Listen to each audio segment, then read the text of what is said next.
Hello patrons, here I am standing outside next to a rather unimpressive buddleia where unfortunately all the flowers have now died, but it makes a background. Anyway, I wanted to say hello, and before I get stuck into the body of the video, actually take the opportunity to thank you for your continued support, which means a great deal to me. I'm currently writing a book called Music, Painting and Landscape and Me. I refer to that in this video, and although the project was initially supported by the Arts Council, it is now being supported by your good selves, which is fantastic because it's right at the core of what I'm doing as an artist, as a painter and as a composer, and it's an opportunity for me to write about that and express it, think about it in great detail, and then be able to communicate that to other people through the medium of a book.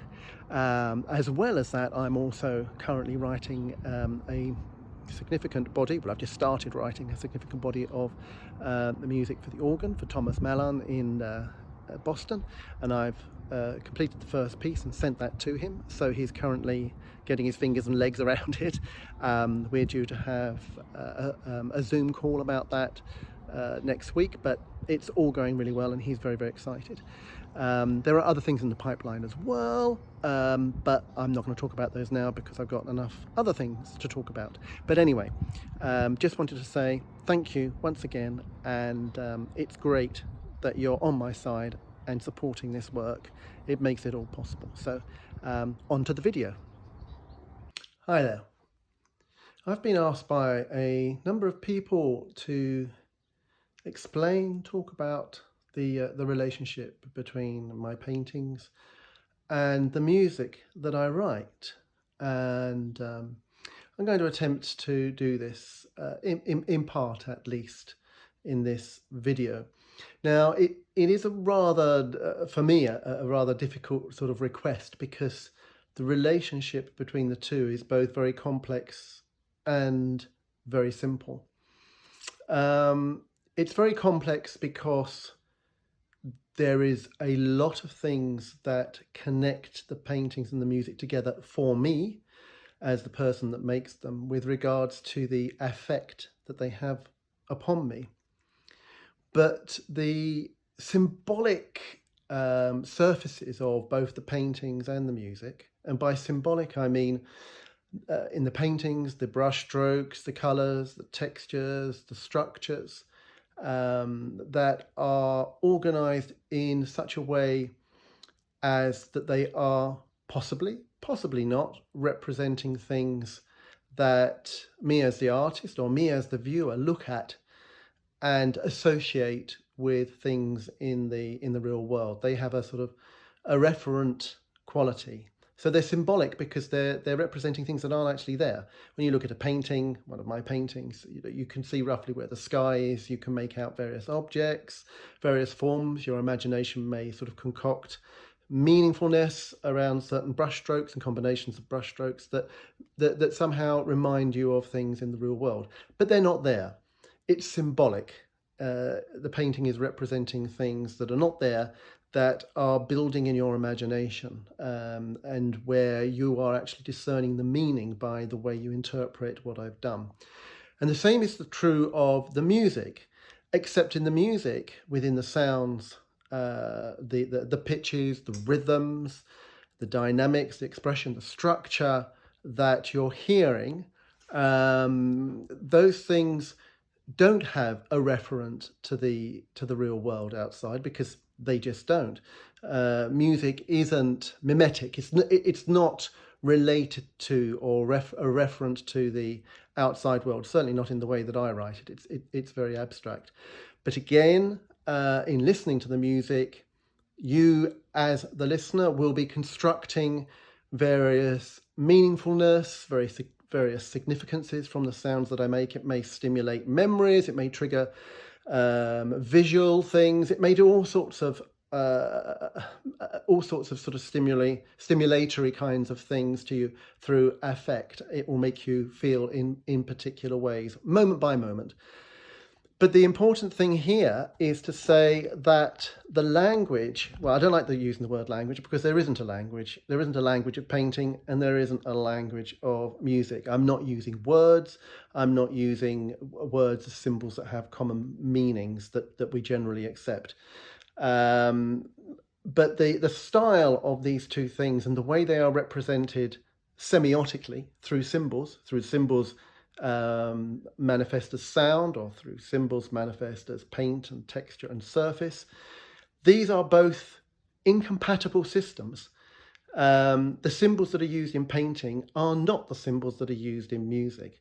And I am unable to tell you that any particular symbol in any particular painting, any particular brushstroke or colour or combination of these things that form various structures, has an equivalent in any of the music that I write. It just doesn't. There isn't a colour that means a B flat for me, or three lines that mean a rhythmic configuration. True, there are gestures in the music, there are gestures in the paintings, but they are not necessarily of equal value or equal significance to one another. And even if they were, even if I assumed that they were, there is absolutely nothing to guarantee that you as the listener or you as the viewer will interpret them as meaning the same as I think they mean. The meaning of the paintings, the significance of them, resides with me as the artist and you as the listener or the viewer. But those two things aren't necessarily the same thing. And no matter what I put into one of my paintings, the amount of messaging or intention that I'm able to communicate that is of a similar value to meaning for me across to you is dubious, to say the least, and probably doesn't actually work in that way. So how are these paintings connected is the next question. If they're not connected by their surfaces, by their signs and their symbols, by the sounds, then how are they connected? Well, that's a very, very good question. And I don't really have a very easy answer for that either, I'm afraid. I am writing a book at the moment called Music, Painting, Landscape and Me, which is exploring these aspects in great detail.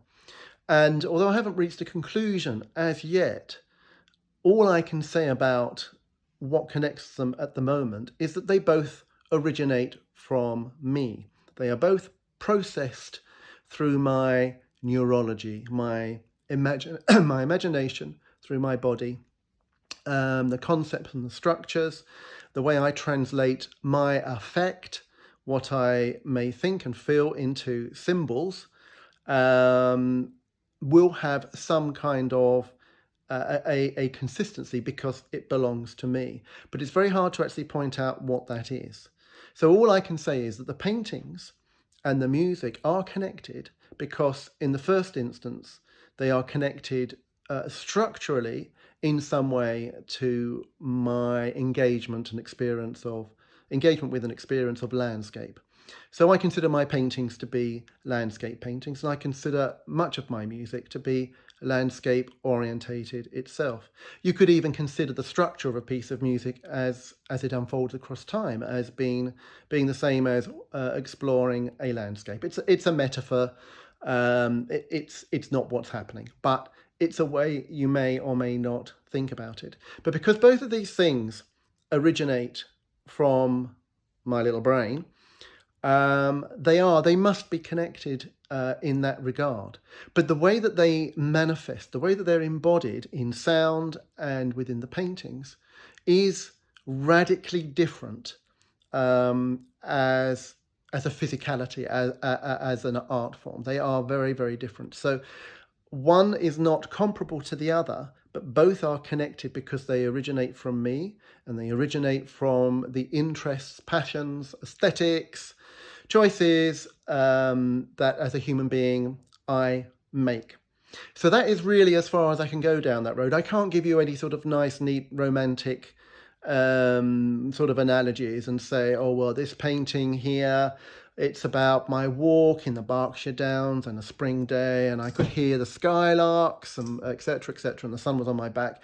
And this piece of music that I've written, oh yes, it's all about walking in the Berkshire Downs and the skylarks and the sun on my back. Well, if I said that, and I could say that, I'm at liberty to say that, it has absolutely no guarantee of translating to anybody else unless I told them that that's what it's about. And then they may have an inkling to look at it through that particular perspective. But if I didn't tell them that, there would be nothing intrinsic in the paintings or the music itself that would tell you what it's about. There is nothing there that would tell you what it means other than what you construct yourself. So I'm going to kind of leave it there because I think that's a good introduction to how I think and feel about my work and how I think it transmits to other people. So no easy answers. Connected, yes, but not connected in a blow-by-blow, point-by-point sort of way. Anyway, if you have any other questions you'd like to ask about the relationship between painting and music, anything specific and anything that I haven't covered here, which is probably everything, please do let me know, and I will be very happy to make another video dealing with that point. So I hope that's been slightly enlightening and of some interest. And yet again, I realise I am covered in paint. I spent the day painting, and then it comes a point when I think I need to make a video. I've got stuff I want to say. And I sit down or I stand up, I go outside or whatever I do, and I do it. But I don't clean myself up, unfortunately. So my hands are absolutely filthy.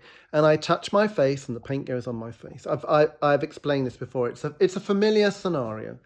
But I don't want you to think I'm sort of like the great unwashed. It is just enthusiasm. The enthusiasm drives me to just get on and make the video and not look in the mirror first. If I had a mirror to look in, which I most certainly don't. But anyway,